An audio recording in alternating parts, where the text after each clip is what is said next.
اور پھر راستے میں حضرت شار بانو جو تھی نا، ان کی خادمہ، ان کی لونڈی تھی، ان کی کنیز تھی شیری، جن کا نام شیری تھا، شار بانو کی خادمہ تھی۔ جب حسین سے نکاح ہوا، سب سے خوبرو خوبصورت یہ شیری تھی، تو حسین کو آپ نے یہ ہبہ کر دی، تو حسین نے اسی وقت ان کو آزاد کر دیا۔ آزاد ہونے کے باوجود یہ ان کی خدمت میں رہی، اور شار بانو نے اتنے انعامات اور کپڑے تحائف دیے شیری کو کہ حسین نے پوچھا کہ شار بانو پہلے بھی کئی کنیزیں آزاد کی ہیں، کسی کو اتنے مال سے نہیں نوازا، اس کو کیوں؟ شار بانو نے کہا ان کو میں نے آزاد کیا تھا، ان کو حسین نے آزاد کیا۔ اب وہ شیری ساتھ تھی، کہنے لگی کہ مجھے وہ وقت یاد آتا ہے جب آپ نے مجھے تحائف دیے تھے۔ آج وہی کپڑے جو آپ نے سفر میں پہنے ہوئے تھے، وہی لباس میرا دل چاہتا ہے، میرے کان میں بالیاں ہیں، ہاتھ میں انگوٹھی ہے، اگر اجازت ہو تو ساتھ ایک قلعہ ہے یہودیوں کا، وہاں یہودی رہتے ہیں، ریشم کا کام کرتے ہیں، ان کا کپڑا بڑا مشہور ہے، وہاں سے آپ کے لیے کپڑے اور چادریں لے کے آؤں؟ شار بانو نے کہا اجازت دیتی ہوں، تو آزاد ہے، جو مرضی کر سکتی ہے۔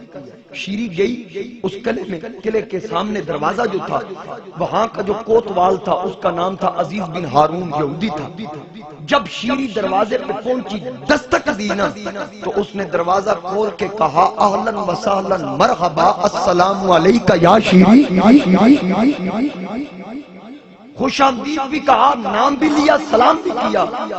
اس نے کہا میں تو پہلی مرتبہ آئی ہوں۔ کہا آنا، پہلے اندر تو آ، چاہیے کیا، حکم کر۔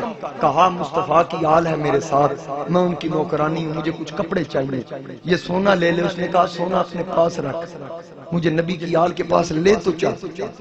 عزیز بن ہارون ساتھ آیا تو حضرت امام زین العابدین کے قدموں میں آ گیا، تو حضرت امام زین العابدین سے کہنے لگا کہ میں حاضر ہوں۔ شیری نے کہا حضرت ان سے پوچھئے کہ یہ میرا نام کیسے جانتے ہیں، میں تو پہلی مرتبہ ملی۔ عزیز بن ہارون یہودی نے کہا کہ میں سویا ہوا تھا، میرے خواب میں میرے نبی موسیٰ و ہارون تشریف لائے، وہ بڑے پریشان تھے۔ میں نے کہا اے اللہ کے نبی آپ کیوں پریشان ہیں؟ موسیٰ و ہارون نے کہا تجھے نہیں پتا اہل بیت کا لٹا پٹا قافلہ یہاں تیرے قلعے کے سامنے سے گزر رہا ہے، ان کے پاس کپڑے اور چادریں بھی نہیں، وہ مصطفیٰ کی آل ہے۔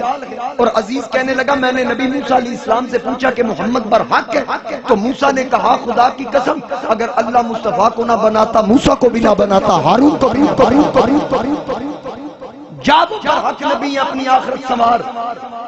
تو پھر عزیز کہنے لگا میں نے خواب ہی میں پوچھا کہ بات خواب کی ہے، مجھے تسلی دیجئے۔ فرمایا تسلی چاہتا ہے تو جب اٹھے گا تو تو دروازے پہ بعد میں جائے گا، ان کی نوکرانی شیری تیرے دروازے پہ پہلے کھڑے، اس لیے مجھے تو تیرا نام موسیٰ نے بتایا تھا۔ اب زین العابدین کے قدموں میں سر رکھا، محمد عربی کا کلمہ پڑھ کے مسلمان، بات مکمل کر رہا ہوں، مصطفیٰ کا کلمہ پڑھ کے مسلمان ہو گیا۔